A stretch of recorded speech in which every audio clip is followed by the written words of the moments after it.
আসসালামু আলাইকুম। 25 কোটির মিচেল স্টার্কের আইপিএলের গ্রুপ পর্বে পারফরমেন্সটা একটু লক্ষ্য করে দেখেন। 12টা ইনিংসে 12টা উইকেট পেয়েছিলেন, ইকোনমি রেট ছিল 11.37। অর্থাৎ এই জায়গাটায় মিচেল স্টার্ককে নিয়ে কিন্তু সবাই মোটামুটি সমালোচনা করছিলেন। আমরাও অনফিল্ডের তরফ থেকে বলেছিলাম যে 25 কোটি রুপি এটা কলকাতা নাইট রাইডার্সের জন্য লস প্রজেক্ট কিনা। তার পেছনে অন্যতম বড় কারণ ছিল মিচেল স্টার্ক কিন্তু টি-20 নিয়মিত অস্ট্রেলিয়া দলেও ছিলেন না। 2022 টি-20 ওয়ার্ল্ড কাপের লাস্ট ম্যাচে তিনি বাদ পড়েছিলেন আফগানিস্তানের সঙ্গে। এরপর এক বছর অস্ট্রেলিয়া টিমও তাকে টি-20তে নেয়নি।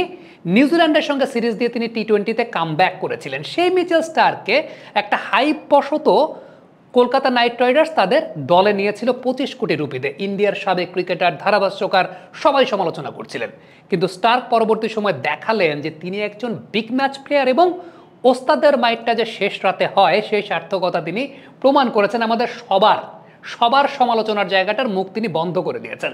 আমরা যদি একটু দেখি যে লিগ পর্বের পর প্লে অফ এবং ফাইনাল এই মিলে মিচেল স্টার্কের পারফরমেন্স আমরা যেটা দেখছিলাম যে 12 ম্যাচে 12 উইকেট, ইকোনমি রেট 11-এর উপরে।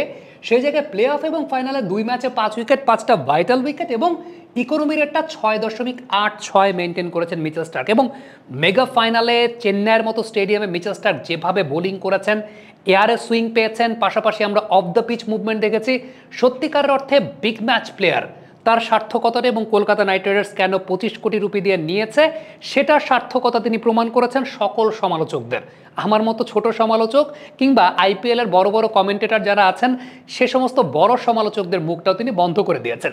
টেকনিক্যালি একটা জায়গা যদি দেখেন, আমার কাছে পার্টিকুলারলি খুব বেশি ভালো লেগেছে মিচেল স্টার্ক প্রথম যে উইকেটটা পেয়েছেন অভিষেক শর্মার।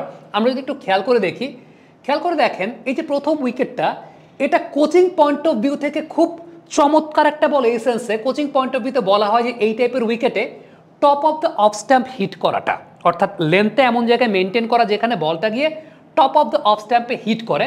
খেয়াল করে দেখেন মিচেল স্টার্কের বলটা, তিনি সুইংটা পেয়েছেন বাহাতি ব্যাটারের জন্য আউটগোয়িং এবং সেটা হিট করেছে একদম top of the off stamp. So accuracy at it's level best, মানে এর চাইতে লেভেল বেস্ট অ্যাকুরেসি আর হতে পারে না। এবং বলটা যদি মুভ না করতো, নর্মাল স্ট্রেট ডেলিভারি হতো, হয়তো বা অভিষেক শর্মা সেই জায়গাটা ব্যাটে পেতেন। বাট অভিষেক শর্মার পুরো বডি শেপটাই নষ্ট হয়ে গেছে। খেয়াল করে দেখেন পেছনের পাটা উঠে গেছে বিকজ অফ দ্য মুভমেন্ট, এবং মুভমেন্টটা মিচেল স্টার্ক এত বেশি চমৎকার অ্যাকুরেসি মেনটেন করেছেন যেটা একদম টপ অফ দ্য অফ স্ট্যাম্পে গিয়ে হিট করেছে।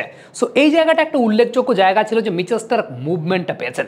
আরেকটা উল্লেখযোগ্য জায়গা আমি বলবো যে খুব স্পেসিফিক, খুব স্পেশালাইজড লেগেছে মিচেল স্টার্কের কাছ থেকে, তা হচ্ছে মুভমেন্ট, যেটা হচ্ছে ডানহাতি ব্যাটারের জন্য ইনকামিং, বাহাতি ব্যাটারের জন্য আউটগোয়িং। দুই ধরনের মুভমেন্ট পেয়েছেন, একটা ছিল স্ক্র্যাম্বল সিম আর একটা আপরাইট সিম। খেয়াল করে দেখেন আমরা যদি মিচেল স্টার্কের স্ক্র্যাম্বল সিম এবং আপরাইট সিমের জায়গাটায় যাই, ঠিক এই জায়গাটা আমরা যদি হোল্ড করি, সিমের অবস্থানটা খেয়াল করে দেখেন। এই বলটা যেটা, সেটা আপরাইট সিমে ছিল। সিমের পজিশনটা দেখতে পাচ্ছেন, সিমের পজিশনটা কিন্তু যাচ্ছে ডানহাতি ব্যাটারের ফাইন লেগ বরাবর বা ডানহাতি ব্যাটারের ভেতর দিকে। কিন্তু এই পাশে যদি খেয়াল করে দেখেন সিমের অবস্থানটা কিন্তু সত্যিকারের অর্থে সাইড স্পিন করছে, অর্থাৎ স্ক্র্যাম্বলড সিমে যাচ্ছে, যেটাকে আমরা এলোমেলো সিমের কথা বলি। সো মিচেল স্টার্ক এই পার্টিকুলার ম্যাচটাতে এটা খুব উল্লেখযোগ্য একটা জায়গা ছিল যে কনফিউজ করেছেন ব্যাটারকে। আপরাইট সিম ইনকামিং বল করেছেন, আবার স্ক্র্যাম্বলড সিম ইনকামিং বল করেছেন। সো এই জায়গাগুলো আসলে গ্রেটনেসের পরিচায়ক যে একজন বোলার নিজেকে কতটুকু শানিত পরিচালিত করতে পারেন। এবং টু বি ভেরি অনেস্ট, যিনি টি-20 সার্কিটেই সত্যিকার অর্থে ছিলেন না। মিচেল স্টার্ককে নিয়ে সমালোচনা কিন্তু, বা কলকাতা নাইট রাইডার্স কেন 25 কোটিতে স্টার্ককে নিয়েছে সেই সমালোচনাটা কিন্তু এমনি এমনি হয়নি, হয়েছে এই কারণে স্টার্ক অস্ট্রেলিয়া টি-20 টিমেরও নিয়মিত সদস্য ছিলেন না। স্টার্ককে অস্ট্রেলিয়া ও টি-20 টিম থেকে বাদ দিয়েছিল আফগানিস্তানের সঙ্গে বিশ্বকাপের ম্যাচ, এবং তারপর এক বছর তিনি কোনো ম্যাচও খেলেন নাই। বাট দ্য ফ্যাক্ট ইজ, ওই যে এক্সপিরিয়েন্সের যে জায়গাটা, যে সত্যিকারের অর্থে কেন বড় ম্যাচে বড় প্লেয়ারকে প্রয়োজন হয়, আমরা দেখলাম যে প্রথম 12টা ম্যাচে, গ্রুপ পর্বের ম্যাচে মিচেল স্টার্ক ওয়াজ নোওয়্যার।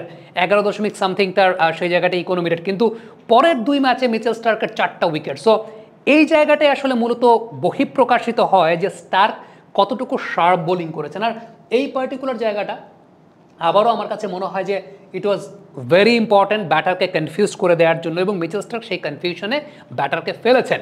আবারও বলবো সমালোচকদের মুখ তিনি বন্ধ করেছেন।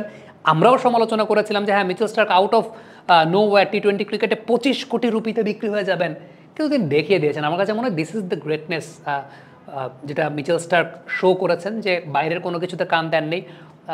আইপিএলের কমেন্টেটর থেকে শুরু করে ক্রিকেট বোদ্ধা ইন্ডিয়াতে যারা আছেন তারা সবাই মোটামুটি বলছিলেন যে কেন স্টার্ককে এভাবে কন্টিনিউ করেছে কলকাতার টিম ম্যানেজমেন্ট। বাট কলকাতার টিম ম্যানেজমেন্ট ডেফিনেটলি কোনো একটা স্পেসিফিক প্ল্যানের উপর ভিত্তি করেই মিচেল স্টার্ককে তারা কন্টিনিউ করেছে। আমরা আইপিএলে দেখেছি মোস্তাফিজুর রহমানও এক্সপেন্সিভ হয়েছেন, বাট চেন্নাই কিন্তু তাকে খেলিয়েছে। সো টপ লেভেলের টিমগুলো আমাদের চাইতে হয়তো একটু আপগ্রেডেড ওয়েতে চিন্তা করে, এবং সেটারই একটা বহিঃপ্রকাশ আমরা দেখতে পেয়েছি। এবং সবচেয়ে বড় কথা যে মিচেল স্টার্ক ডেলিভার করেছেন, this is the fact. Performance is the কি, এবং পারফরমেন্সটাই দিন শেষে সবচাইতে গুরুত্বপূর্ণ ফ্যাক্টর, যেটা স্টার্কের ক্ষেত্রে দেখা গেছে। Thank you. আপনাদের মন্তব্য মতামত জানতে চাই কমেন্ট বক্সে। আইপিএল নিয়ে মনে হচ্ছে এটা আমাদের লাস্ট পসিবল কন্টেন্টস। পুরো আইপিএল ব্যাপী আমরা ছিলাম আপনাদের সঙ্গে। সামনে টি-20 ওয়ার্ল্ড কাপ শুরু হয়ে যাচ্ছে, বাট ওভারঅল কেমন এনজয় করলেন আইপিএল কমেন্ট বক্সে লিখে পাঠাবেন। Thank you.